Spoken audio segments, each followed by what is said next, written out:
Iran is doing absolutely no business, and we're going to keep it that way very easily. U.S. President Donald Trump has threatened to destroy any ships that approach the blockade. So far, Iran's threshold for pain seems. Welcome to the NewsHour. Iranian forces attacked and seized at least 2 ships in the contested Strait of Hormuz today as a standoff over when or whether to return to negotiations continued.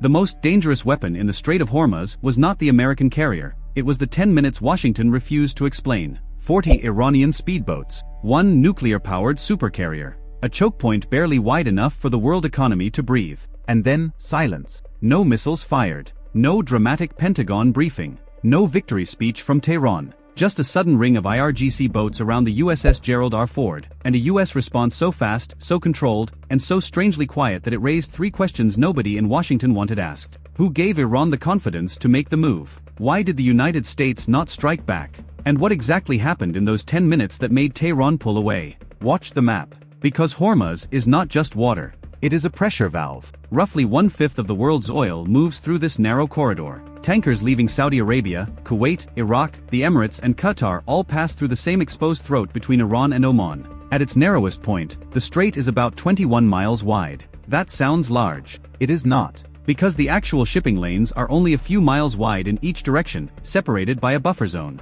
A supercarrier like the Gerald R. Ford is more than 1,000 feet long. It does not turn like a speedboat. It does not disappear. It cannot bluff its way through geography. Iran knows this. The IRGC Navy was built for this exact arena, not to defeat the US Navy in blue water, not to match destroyer against destroyer, not to challenge American carrier aviation in the open ocean. No. It was built to turn the world's most expensive warships into slow-moving targets inside a crowded room. And that is why the first mistake is assuming this was just harassment. It wasn't. It was a test. The USS Gerald R. Ford is not just another ship. It is the largest aircraft carrier ever built, a 100,000-ton floating airbase carrying dozens of aircraft, protected by destroyers, cruisers, submarines, surveillance aircraft, electronic warfare systems, and layers of defensive firepower most countries could not replicate in a generation. On paper, surrounding it with speedboats should be suicidal. But Iran does not fight on paper. Iran fights in angles, ambiguity, and thresholds. A speedboat closing at high speed is not automatically an act of war. A radio warning ignored for 30 seconds is not automatically a reason to open fire. A swarm moving in loose formation can be called a drill, a patrol, a mistake, a misunderstanding. Until it is too late. That is the trap.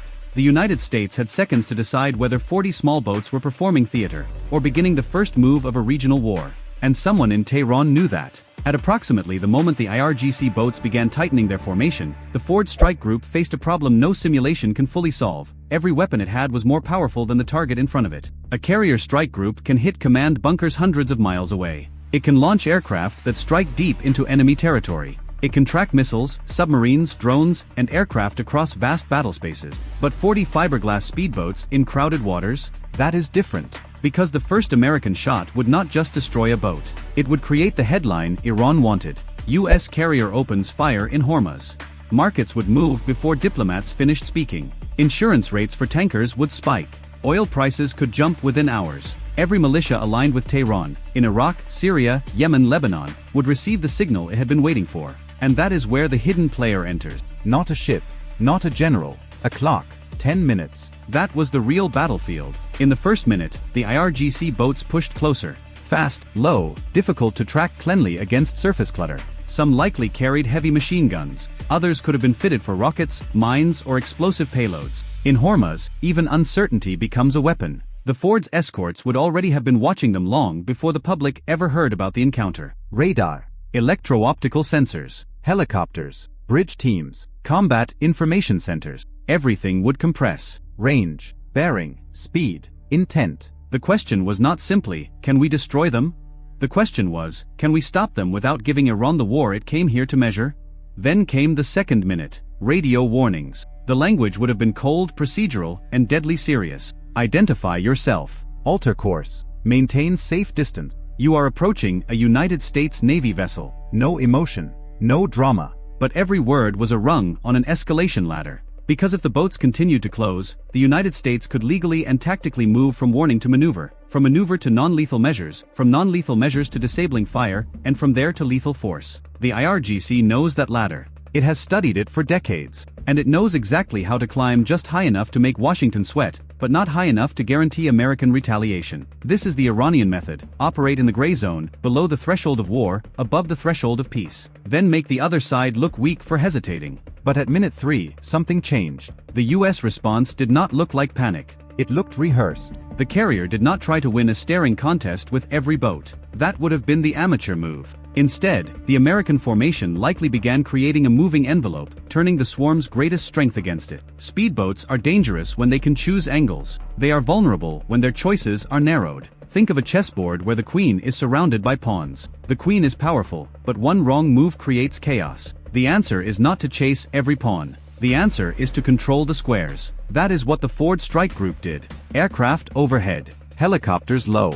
Escort ships adjusting position. Sensors assigning priorities. Weapons teams tracking specific hulls, not the swarm as a blur. 40 boats became 40 separate decisions. And that matters. Because swarm tactics depend on overwhelming the defender's attention. The defender sees motion, confusion, splashes, wakes, radio noise, intersecting lines. But once each boat is numbered, tracked and assigned, the swarm begins to lose its magic. At minute 4, Iran had a problem. The boats had made the point. They had shown presence. They had challenged the American carrier. They had created the image Tehran wanted. But they had not broken the American formation. And now they were being watched from above. This is the part propaganda clips usually leave out. A speedboat looks fearless when filmed from its own deck. The water is loud. The carrier looks enormous. The men look brave. But from above, the picture changes. The boats are small white marks inside a kill box. Every turn is visible. Every acceleration is recorded. Every formation shift is interpreted. If one boat breaks toward the carrier at attack speed, it is no longer part of a political signal. It becomes a target. Immediately. Remember this number: 2 miles. In open water, 2 miles can feel like distance. In a high-speed naval encounter, it can vanish frighteningly fast. A boat moving at 40 knots covers ground quickly. Commanders do not have the luxury of waiting until intent becomes obvious to television viewers. By the time a hostile boat looks hostile to the public, the military decision may already be seconds overdue. That is why the 10-minute response stunned observers who understood what they were seeing. The United States did not simply avoid escalation. It denied Iran a usable victory. No dramatic explosion for Tehran to condemn. No American retreat for Tehran to celebrate. No confused collision. No uncontrolled warning shots sprayed across the water. Instead, the Ford Strike Group appears to have done something colder. It absorbed the provocation, mapped the swarm, controlled the geometry, and forced the IRGC to choose between backing off or becoming the side that escalated first. That is not weakness. That is discipline with a blade behind it. But here is the deeper layer. Iran may not have been testing the Ford at all. It may have been testing everyone watching the Ford. Beijing watched. Moscow watched. The Gulf monarchies watched. Insurance markets watched. Militia commanders watched from faraway rooms with cheap phones and encrypted channels. Because the real question was never whether 40 speedboats could sink the Gerald R. Ford. They could not by themselves, not cleanly, not without triggering devastation. The real question was whether America could still move through the world's most dangerous choke point without being politically trapped by a weaker power. That is the nightmare of empire. Not defeat. Constriction. A superpower does not need to be beaten everywhere. It only needs to be made slower, more cautious, more expensive to operate, more afraid of the next headline. Iran understands this better than most states. Its strategy is not to win a naval battle in the American sense. It is to make every American naval movement carry a political cost. Every transit becomes a message. Every escort becomes a signal. Every hesitation becomes content. And in the age of drones, phone cameras, and instant narratives, a speedboat can be a weapon before it fires. Minute 5. The Ford's response tightened. At this stage, American commanders would have been managing more than the boats. They would be managing airspace, commercial shipping, rules of engagement, possible missiles from shore, drones overhead, and the chance that one small Iranian craft was not like the others. That last possibility is the nightmare. Because a swarm does not need every boat to be armed equally. It needs uncertainty. 39 boats can be decoys if one boat carries explosives. 39 boats can be theater if one boat is tasked to provoke a collision. 39 boats can be noise if one boat is collecting electronic signatures from the Ford's defenses. And that may have been the hidden move. Not attack. Collection. When a carrier strike group reacts, it emits information. Radar modes. Communication patterns. Helicopter launch timing. Escort positioning. Jamming behavior. Command rhythm. To a military that studies asymmetry, those details are gold. Iran may have forced the most advanced carrier group on Earth to show part of its playbook without firing a shot. But the United States likely understood that too. Which means the American response had to do two things at once: defend the ship and conceal the most sensitive layers of how that defense works. That is a much harder game than it looks. By minute 6, the IRGC boats were no longer dictating the encounter. The US had turned the confrontation into a measurement contest. How close will they come? Which boat leads? Which boat hangs back? Are they coordinating by radio? Are they responding to shore command? Are they probing a specific escort? Are they trying to separate the carrier from a protective screen? Every answer becomes intelligence. The hunted was also hunting. And that is when the logic of the encounter starts to flip. Iran wanted to show that the ford could be surrounded. America wanted to show that surrounding the ford did not change who controlled the escalation ladder. There is a difference. A big one. A weak response would have been retreat. A reckless response would have been fire. The actual response sat between them. Make the Iranian boats understand that the next move belongs to them, and that every option after that gets worse. Minute 7 is where the delayed reveal lands. The stunning part was not that the United States had weapons ready. Everyone knew that. The stunning part was that the response appears to have been designed not for destruction, but for narrative denial. No martyrdom footage. No burning Iranian hull. No US sailor shouting into a camera. No chaotic retreat. Just a quiet restoration of distance. In modern conflict, that is a form of victory. Because Tehran's favorite weapon is the aftermath. The funeral. The speech. The claim that America panicked. The footage clipped, translated, amplified, and sent across the region before the Pentagon finishes its statement. But if there is no explosion, no casualty, no humiliation, then the propaganda machine receives less fuel. It can still boast, but it cannot prove enough. That is why silence mattered. Washington did not stay silent because nothing happened. Washington stayed silent because over-explaining would help Iran turn a controlled encounter into a global spectacle. Sometimes the most aggressive move is refusing to perform. But do not confuse calm with safety. Because the next time may not be 40 boats. It may be 40 boats plus drones, or boats plus shore-based missiles, or boats plus mines placed hours earlier, or a commercial tanker suddenly losing steering in the wrong lane at the wrong moment. Hormuz is built for chain reactions. One misread radar track. One nervous gunner. One commander who thinks he has seconds. One drone flying too close. One boat that ignores the final warning. Then the world discovers how thin the line really is. By minute 8, the Iranian formation began to lose its leverage. The boats could not remain in the danger zone forever without making their intent harder to deny. The longer they stayed, the more their patrol looked like coercion.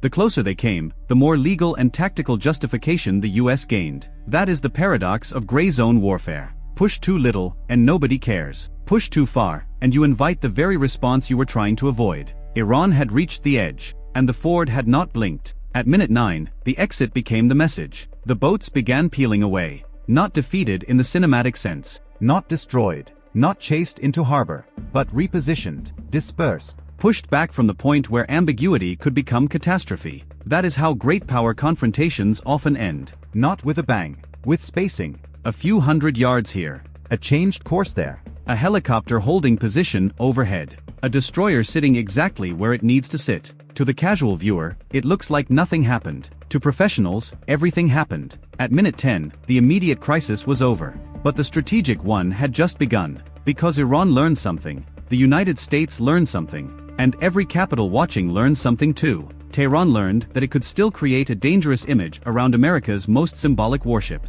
It learned how quickly the Ford Group reacts. It learned what the Americans are willing to show and what they keep hidden. Washington learned that Iran remains willing to test the line in the most economically sensitive waterway on Earth. It learned that the IRGC is not deterred by size alone. It learned that the next confrontation may be engineered to be harder to control. And the Gulf states learned the most uncomfortable lesson of all. Even the world's most powerful navy cannot make Hormuz feel normal. It can only keep the crisis from becoming visible. For now. This is why the encounter matters far beyond one carrier and 40 boats. The USS Gerald R. Ford represents the old logic of power: mass, range, endurance, air superiority, overwhelming force. The IRGC Speedboat represents the new logic of disruption: cheap platforms, political ambiguity, swarm pressure, camera-first escalation. One side brings a $13 billion carrier. The other brings small boats that may cost less than a single aircraft engine. And in the right geography, under the right rules, with the right cameras, the cheap system can force the expensive system to answer.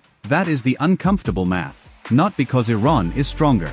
Because Iran does not need to be. It only needs to make strength difficult to use. Around the 15-minute mark of this story, the maximum tension is not on the water anymore. It is inside decision rooms. Imagine the call chain. The carrier commander has tactical control. Regional command is watching. The Pentagon is receiving updates. The White House may be briefed depending on escalation. Allies ask what happened. Markets wait for signals. Tehran calculates how to spin the encounter. Militias wait to see whether retaliation is coming. And somewhere in the middle of that web sits the central question. Was this an isolated provocation or a rehearsal? That question has no comforting answer.